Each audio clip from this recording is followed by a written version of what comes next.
and a micro away from the pros, focusing now Stalkers one by one. Coming in from every single angle. There's a time warp, but look at this concave, this crescent moon.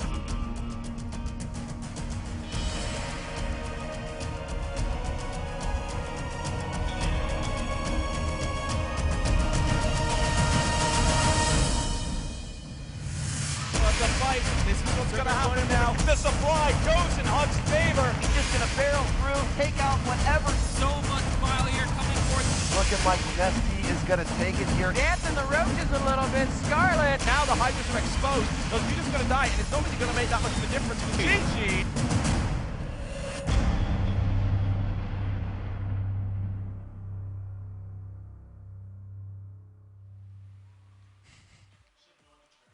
Ladies and gentlemen, welcome back from New York City. It is Monday, long weekend, feels like, because every moment away from StarCraft makes me a little bit sadder inside. But here we are, back with WCS America Challenger League. I'm Axel Toss, joined by Axel. How are you?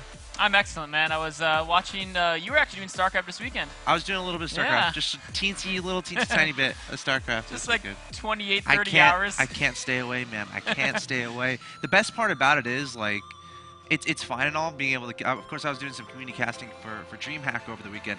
I have like a bunch of replays now that I can just study, and now no one will beat me ever. That's a good plan. GSL in a year. I mean, that's What all do you it think takes, about right? that? Like, if you have Jadong's replay, what's to stop you from playing like Jadong? I don't have Jadongs, but I have lives. Oh, Is that even better. Is I that would okay? say. Okay, Even GSL better. in a year. Axel Toss. I'll be on stage. I'll be there. I'll be winning everything. I heard you played in the Cybercraft tournament. I did. I didn't How'd you do? Not. I mean, I got third. I wanted to get first. Third but is good. Yeah. It's like $200, 1,500. No. Zero monies. Zero. I won Nick. 0 monies getting third. That's okay. At least you had fun. I did have fun. I did Local have fun. tournaments are Yeah. good. Everyone, get in your local community. Play some StarCraft. Clarity Gaming guys always win Cybercraft, man. Did they get top two? Who are the two? It was Shu and Bad Cop this time. Yeah. You know what, Nick? I'm still proud of you. Know that. But guys, of course, the purposes of today, WCS Challenger League, continuing on, we're trying to find out who's going to advance to Premier League. That's what's important here. Premier League of Season 2. This is Group H, and honestly, on paper, this is definitely one of the stronger groups, if not the strongest. I would definitely say so. I mean, you have two Korean players, and Sen, a lot of people would say, is at the level of maybe the top Korean players. Mm-hmm. He's taken out so many big titles. Phoenix is the one guy who's the dark horse of the tournament. He's a guy who, early in StarCraft 2, was one of the premier players from the Americas and a top player from South America. But over the last year or two, he's really slipped. He hasn't had any really notable results recently.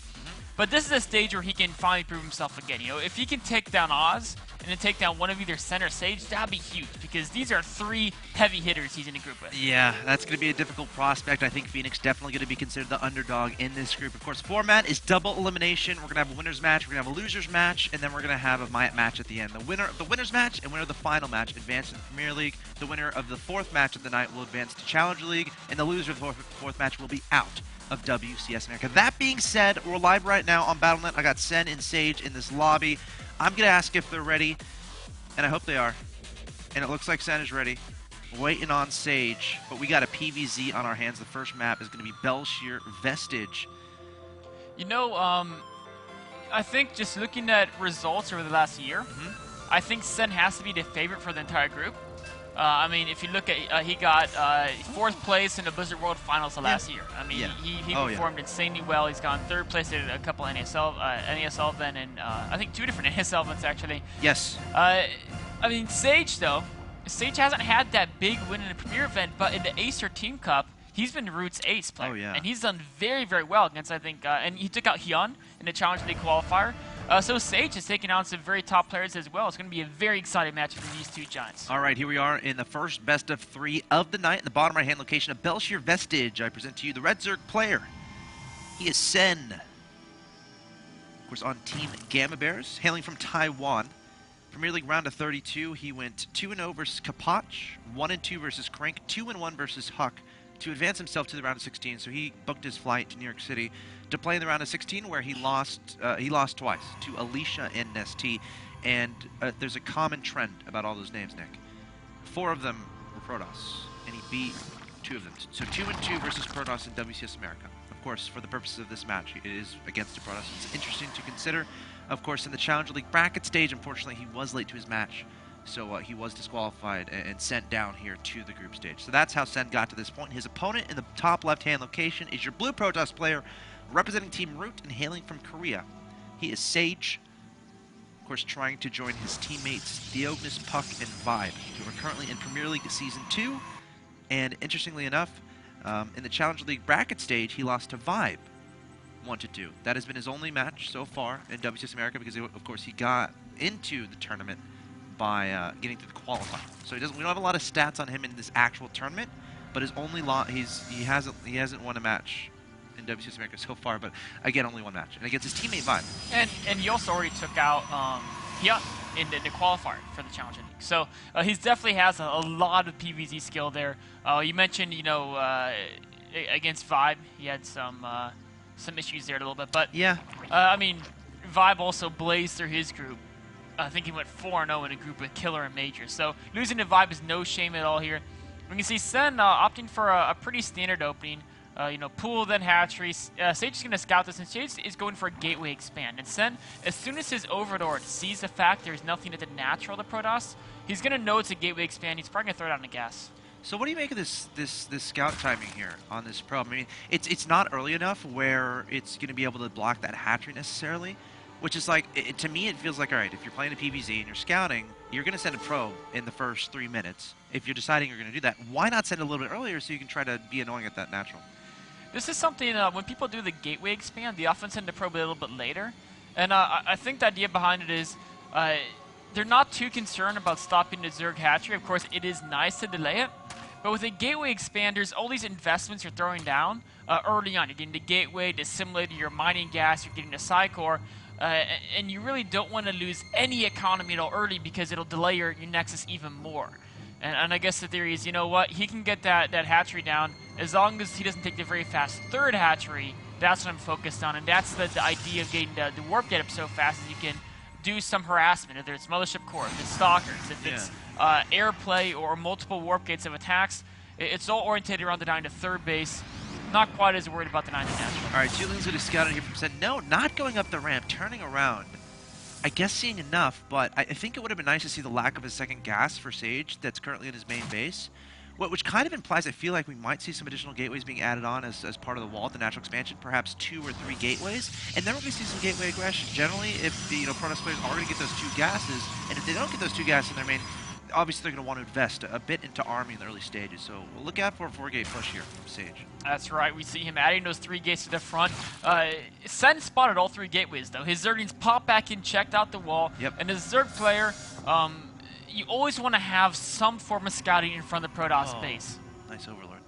Very I love beautiful that scout there. I love that timing. He's going to see the time to say. He's going to see the Chrono boosted warp. He's going to know exactly what's coming at him. Right now, he still has no gas being mined. So the interesting thing here is you can stop this with just Zerglings. Because there's no +1 on the Zealots, if you have the fast 3 hatches like Sen does, it is possible to stop this attack without the speedings or the roach tech, but it is difficult, and you have to use the Queen's Will. You have to really produce an overwhelming number of Zerglings to get the full surround on the Zealots before the number gets too high. Time Warp could be annoying too. I mean, if you have nothing but slowlings and slow Zerglings, Time Warp can do a bit, but of course then you have to decide, all right, do I want to conserve energy for a potential recall back to my base? We see Sage getting a forward pilot up, or at least trying to. Probe could be playing away. I think, there is a pylon a little bit further back, so not the end of the world if Sage loses a pylon. But of course, if he gets up, he's going to be super happy. 4 Zealots charging into this third base. Slow Lings and Queens, and again, exclusively here from Sen, making 16 Lings in production. And Sage biding his time, but this Protoss army is looking more and more powerful. The Zealots warping in 4 at a time. The Queens are important. If he loses too many Queens, he loses his ability to kite against his Zealots and to take out Demolition Core. Sen's still buying time, it looks like. Yes, and Sage doesn't want to commit too far, because if he goes too far away from that pylon, he can't warp in reinforcements directly into the engagement. Also, he risks being surrounded against enough Zerglings. Even 8 Zealots can be taken out. Behind this, a Robo is being added on for Sage, so he does have obviously a mid-game plan or plan beyond this initial push. Look out for the 2 gases to be added as natural expansion. The Zealot's trying to kite away from these Lings. Remember, he's off creep right now. The Queen's trying to get that damage done. Might switch to target down the Mothership Core, but there's the recall. Sage getting out of there.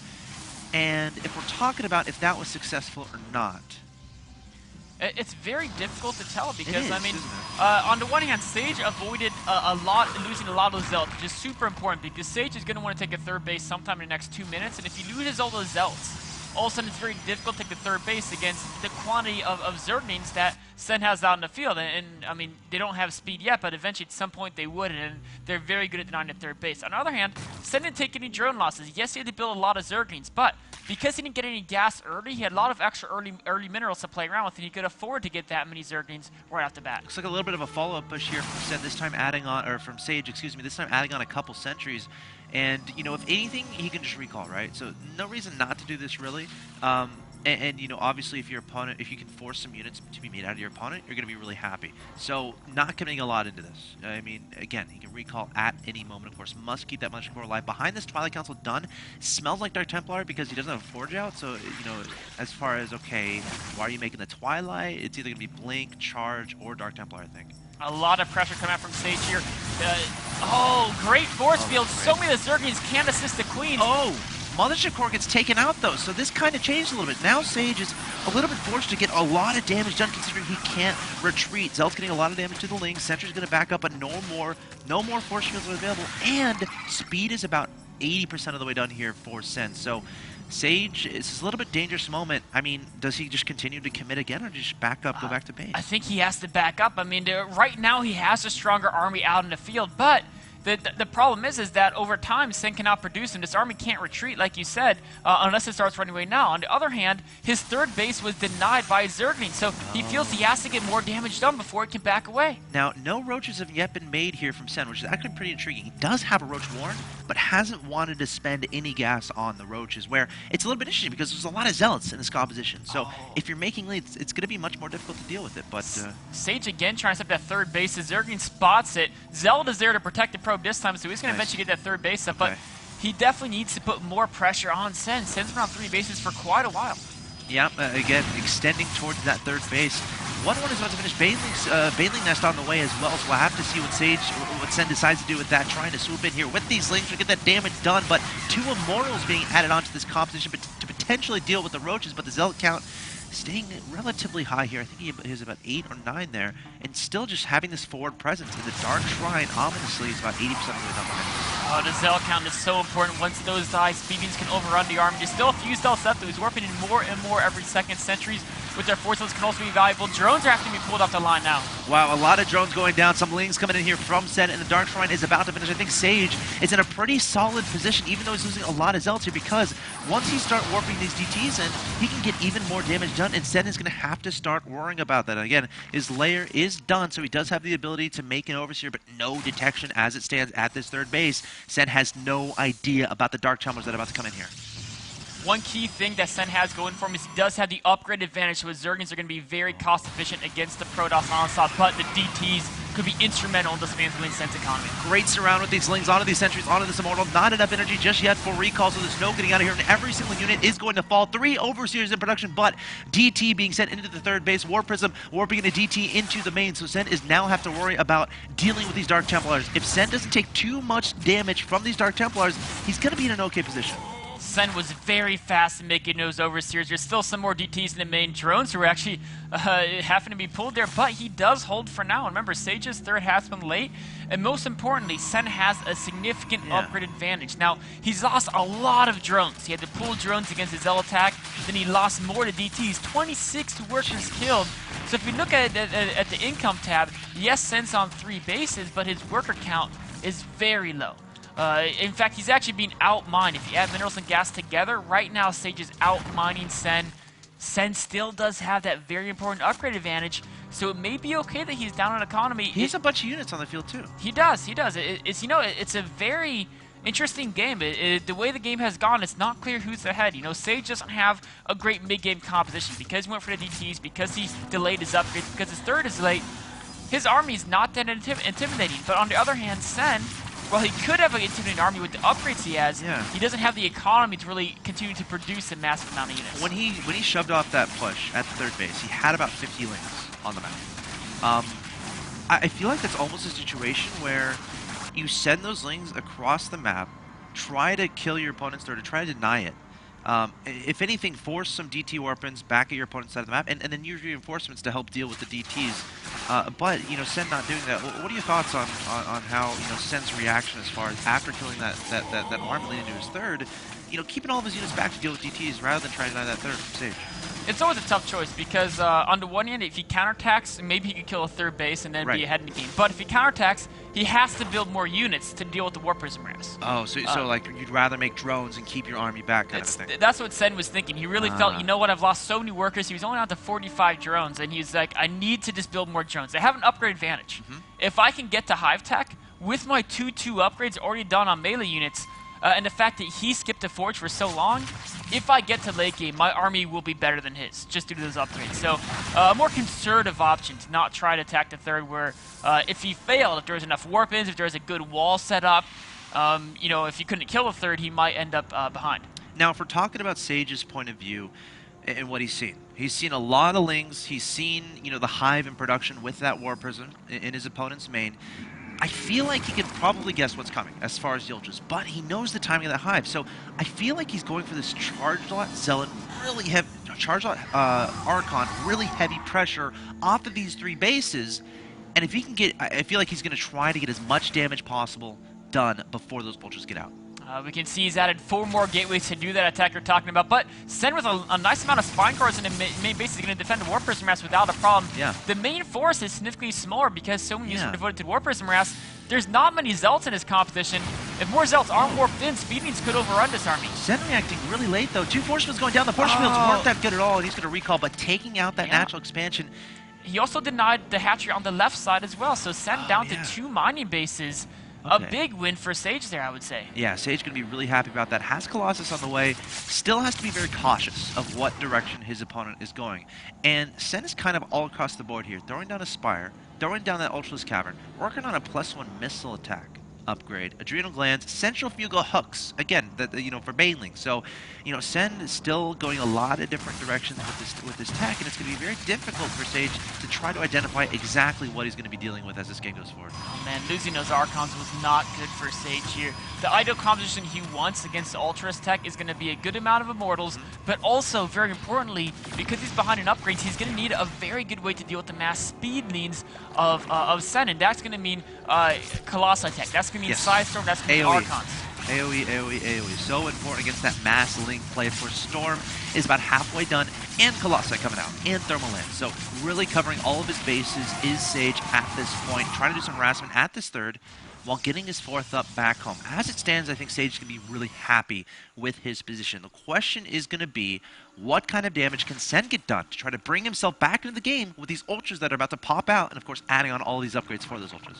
Now that Sen sees his 4th base on the right side, he has 2 options. He's going to, that's a lot of Zerglings. Oh my god, those force fields were amazing. So many things going to, the Colossus went and crushed. It was a traitor Colossus went and let the Lings. He felt bad. The Colossus felt bad. You know what? I respect that. Sage, I respect you for making that decision. No one wants to see a bunch of Lings die. No, they're kind of cute.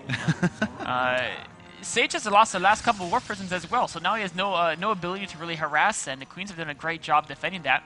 Sen has all these Ultras on the field, so now he has a choice. He says, my opponent has a 4th base. Should I try to hit a Tommy on that 4th? It's tough because you're going to be fighting choke points. He's already seen he has a decent amount of robotics units. He has a high-tech army. The other option is to use the Ultras to take map control and then tech up to Broodors and say, if you have Storm, if you have Immortals, you have Colossi, what's great against those 3 things? It's going to be the Broodors, and I don't think you're going to be able to tech up the Tempest in time to deal with them. Now we can also talk, we see Greatest Spire on the way, as you said. Now we can kind of talk about the map layout here of Belshir Vestige. There's a lot of chokes. There's not a lot of open space. And when you're going for the Speedling Ultralisk composition, all that space is really important. So it's almost a situation where Sen, if he wants to get a good engagement, he needs to figure out how to get that surround, but that's very difficult to do on Belshir Vestige. However, what does help, Ultras crush force fields, which is nice, but again, Belshir Vestige, very hard to navigate in these later stages when the Protoss is building that deadfall and you're trying to figure out the optimal way to engage it. That's right. A Zerg player can often set up those flanks if defensively. They know their opponent's coming out to the map to attack them, but trying to break an opponent who's turning is very difficult on this map. Now, Sage has spotted the Greater Spire, so he's getting double Stargates ready to respond to potential Broodor threat. He's also thinking about attacking Sen before Broodors hit the field, but as he commits on the creep, as he gets further into Sen's territory, the threat that Ultras surround does become more real. Of course, he has a Militia Core here, so I don't think he has a problem recalling out And again, this position is great. At the bottom of this ramp, he's going to back up, but Sen looks like he wants to go for engagement. Storm's going down onto the Ultras. The Link sneaking ahead of him. Link's running back into Storms, but it looks like almost, nothing really happening there. Some Storms going down, but look at this. Sage going to drop some Zealots into this main base, attacking in 2 different locations. Just trying to be annoying here towards Sen, putting a Time Warp there on the ramp as well. And it looks like... the Mothership Core! Oh, does get taken out. No running here, but Storm's going to be thrown down behind this Protoss army. But now Sage has got to be careful. He can defend this ramp probably, but if he goes down the ramp onto creep again with the Queens and Ultras, it could be very dangerous. Sen now, he's getting the Brood Lords. Once those Brood Lords complete, if there isn't an answer to them, you need either a massive amount of Blink Stalkers or some area to steal Brood Lords. Yeah, +1 air is on the way, and we have Void Rays in production. Colossus doing a lot of damage. Queen's trying to transfuse the Ultras. Another Storm going down here from Sage. Has to be careful not to overextend, because once those Brood Lords pop out, it's not going to be fun at all. Not much anti-air in this composition. Again, we don't have a lot of Blink Stalkers, Archons. Their range isn't fantastic, so there's no way they're getting close to those Brood Lords. It's not like you have the Mothership Core to grapple all the Brood Lords in place. So we're going to need to see Void Rays ASAP. But look at this, Sage abusing the lack of mobility for Sen right now. Attacking this base on the left-hand side, and Sen trying to crawl his Queens and Brood Lords in that direction. Oh, he's got to be careful. If he loses all those Immortals on retreat, then Ultras will all of a sudden become a greater threat. Whoa, Sen doing a great job with these things, trying to surround these Immortals. That's actually a pretty big deal. I would love to see the Immortals try to target down the Ultras as they're about to die, because they're not getting out of here alive. The Brood Lords getting some nice connections as well. 2 Warp Prisms on the way here from Sage. So really identify the best way to deal against this composition is abuse the lack of ability. Try to attack in every place possible, because Brood Lords, again, they're going to have a hard time dealing with a bunch of counter-harassment. Sage is also on 5 bases, so only the 4 of Sen. He's producing Voiders out of 4 Stargates. Sen's going to have a very difficult time dealing with those Voiders. He has a good number of Queens on the field. He has an upgrade for him, but he's got to get rid of Sage's economy. Sage can rebuild his Templar, rebuild the Immortals to back up this air fleet. Sen is going to have a very difficult time matching it. I think this base at the bottom right might be dead. I don't know. Yeah, Sage is going to give it up. Pulling the probes back. Might, as this is happening, might try to take a Nexus there at the middle left. Belshir Vestige, such an interesting map as it gets to these later stages when you're trying to figure out what bases to take. But now we're seeing all the Warp Prisms get in action. We've got a drop in the man. We have a drop on the left-hand side of the map, and we have this Ultraless composition, this Brood Lord composition, taking down this base on the right-hand side, and Immortal somehow getting there into the main base, trying to target down key structures. 1 Spire going down. The 2nd Spire is going to go down as well. Yes, it will. Goodbye. And now targeting down the spawning pool. Sage doing a great job taking the fight to Sen here with these Warp Prisms. Oh man, Sage really trying to buy time. He knows he needs to be able to remake the air transition properly to deal with Sen's army, which is based currently on the Ultras and the Brood Lords. Ultra's like, what's going on here? Poor Ultra. He's on to retreat, but he sees the composition. He sees it's mostly Void Rays. The key thing for Sen's going to be he needs to totally get rid of all the ground units using the Brood Lords and Ultras. If all the ground units are gone, the Queens can deal with the Void Rays. But the problem is that if the Void Rays can take out the Ultras and the Brood Lords fast enough, then with Zealot Warpins, with feedbacks, with Psystorms, with Colossi, the Queens can't really fight the ground army and air army at the same time. Oh, probes changing their mind. Thought they were going to go mine, but the Brood Lords are there. Sage trying to identify where his opponent is. I think he still has a couple Warp Prisms on the map. Yeah, he has another one in production, so really trying to favor getting those out on the field. But again, Sen doing a decent job holding it off, keeping his main army alive. And as time goes along, Sen's main army gets stronger and stronger. And this is turning into a situation where, you know, normally in ZVP you're looking for those cost-efficient trades. Now it's like it's mass army versus mass army. It's going to come down to a huge engagement. That's right, and Sage cannot afford to lose that right side next fight. I think it's going to go down. But the Queens could be outside. No, the Queens are the most important part of the competition. You cannot let those all go down. Feedbacks. All these Queens are going to melt, which means what is going to deal with the Void Rays? Corruptors, not the right answer. Ultras, they don't claw up, and these Void Rays are going to shred away everything.